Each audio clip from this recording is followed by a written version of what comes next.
COVID-19 has some serious issues. And why the media isn't reporting some of these issues is still very strange to me, even on the internet. We've ever had. But Peter Collignon thinks some of the social restrictions make no scientific sense and should be wound back. Now stop there. You never hear that on American television, ever. Civil liberties, liberty, some of these restrictions should be wound back. Where are the cameras and the news reporters in the street showing the American people one business after another that it can in fact mitigate and remain open, employ people and do business? That's right. Why don't they show those businesses?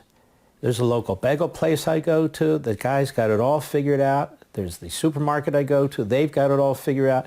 You can do a drive-through at a McDonald's and so forth. They have it figured out. Costco, Walmart, they all have it figured out. They're all doing a tremendous job.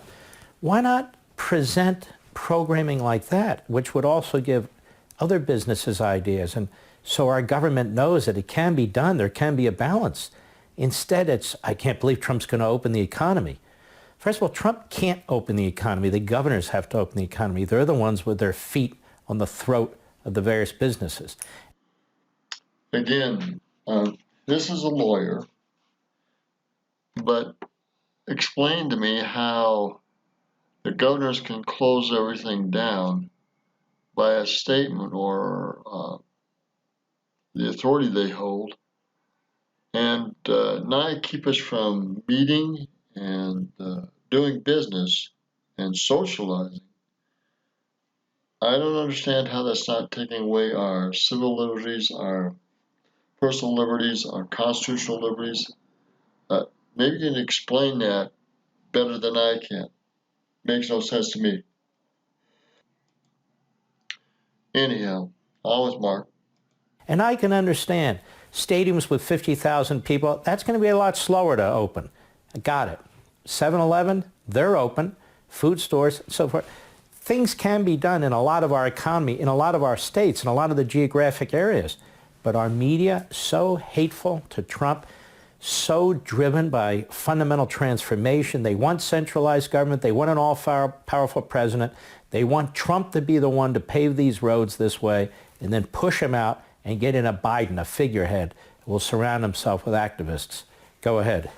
If we look what's happening now, you know, you can't sit on a park bench without being fined. You can't go for a drive in your car with people who live in your same household. I mean, how are they going to transmit infections to others? So let me just get this right. So you, as an infectious diseases specialist, you're saying going to the beach, sunbathing, or sitting on a park bench, enjoying the open air sunshine, there's nothing really to suggest that these things are putting other people in jeopardy, as long as you're still maintaining social distance. What we believe, quite rightly, is this spreads by droplets and by hand contact. Now, if you're outside in the sunshine, and sunshine itself is a sterilising agent, I would think if you keep your 2-metre rule, you'll be safer there than inside, where the virus will persist for longer. Providing you're maintaining your social distance and minimising the people you're having close contact with, I can't see how that is going to transmit much infection.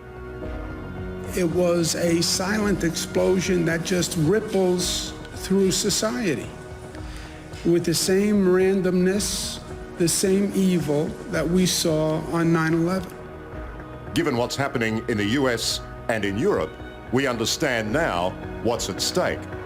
But like everything in this crisis, it's a balancing act that gets all the more perilous the longer it drags on.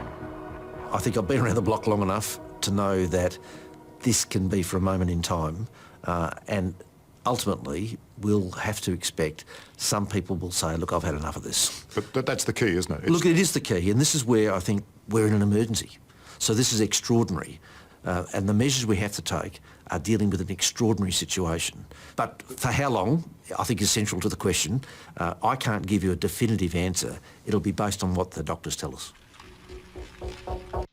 Again, this is medical warfare.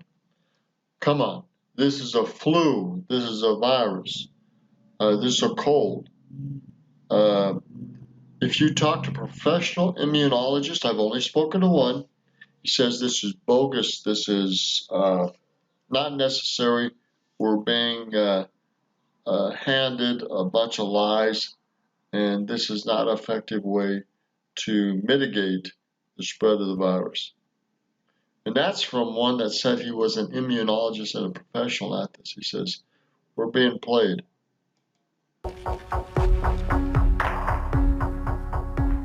At some point, there's a tipping point. At some point, we actually need to say, this is enough. If we go further, we're actually going to damage the economy more than the few extra people we're going to save. This makes people feel very, very uncomfortable because you feel like we should save everyone, but we never do. In a society, we always make trade-offs. So global warming is real, and it's a problem. Danish political scientist Dr. Bjorn Lomborg is a globally recognised economist and big thinker who's turned his expertise to the coronavirus conundrum. You know, in Australia, the speed limit is 110 kilometers an hour. If you want to save everyone who dies in traffic, you should just take it down to 5 kilometers an hour. Nobody would die. But of course, the point is you don't want to do that because it also has huge social ramifications. We should do a lot for corona, but we shouldn't do everything. Just like we should have speed limits, but we shouldn't have speed limits down to 5 kilometers an hour. Dr. Lomborg reckons going too hard on lockdown is a strategy that will come back to bite us in the long run. The middle ground, he believes, means opening society up and accepting more coronavirus deaths in the short term. Now let's stop. No, he's going to mark something there. Let's be smart about this and look at history. We couldn't stop the Spanish flu influenza, whatever it was, 1912. We couldn't stop cold viruses, flu viruses, whichever ones you want to pick. We couldn't. So why are we locking everything down to stop a virus which is spread by either touching the droplets on the surface or sneezing or coughing?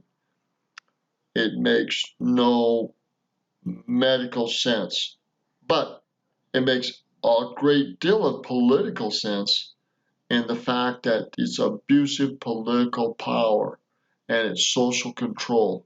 It makes all the sense in the world if you look at it from the abuse of power standpoint.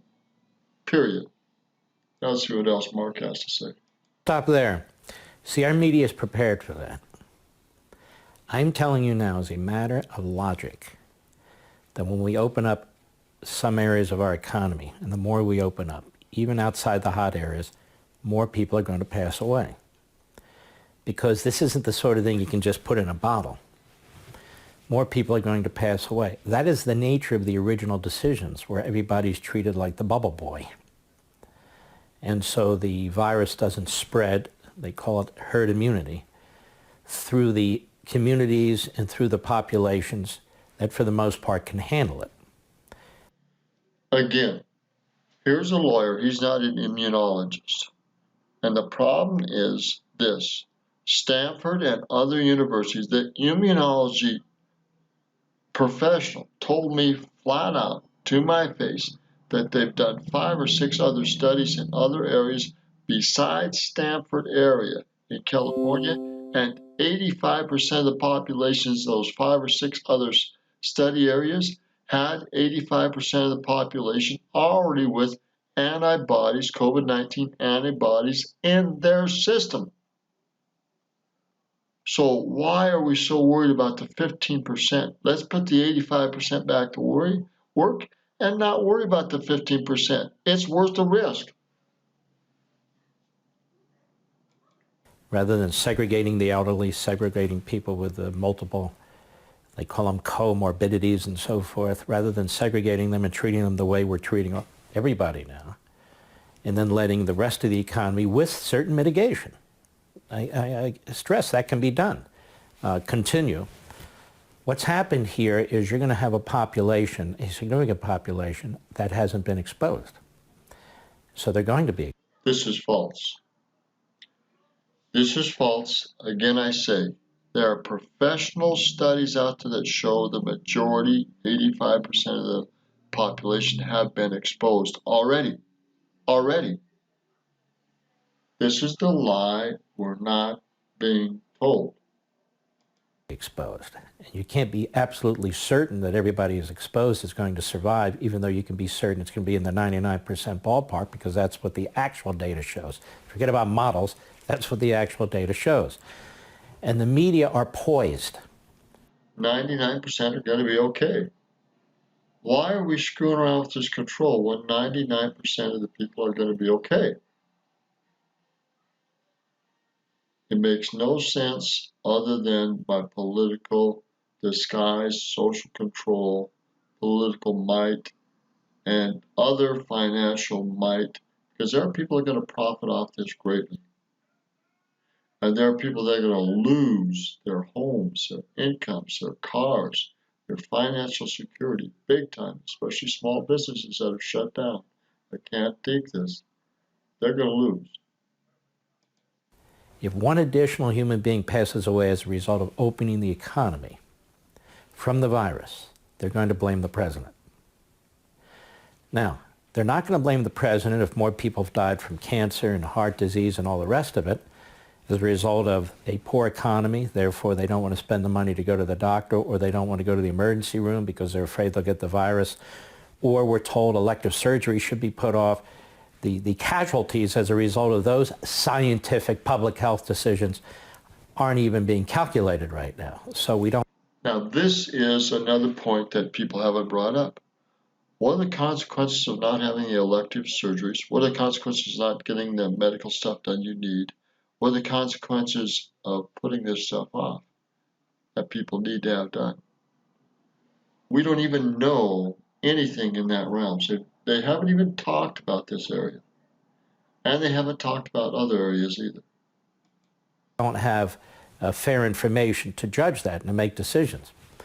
But anybody that passes away as a result of the coronavirus, and anybody who passes away as a result of something else but has the coronavirus, they're trying to tag the president with this. It's absolutely disgusting.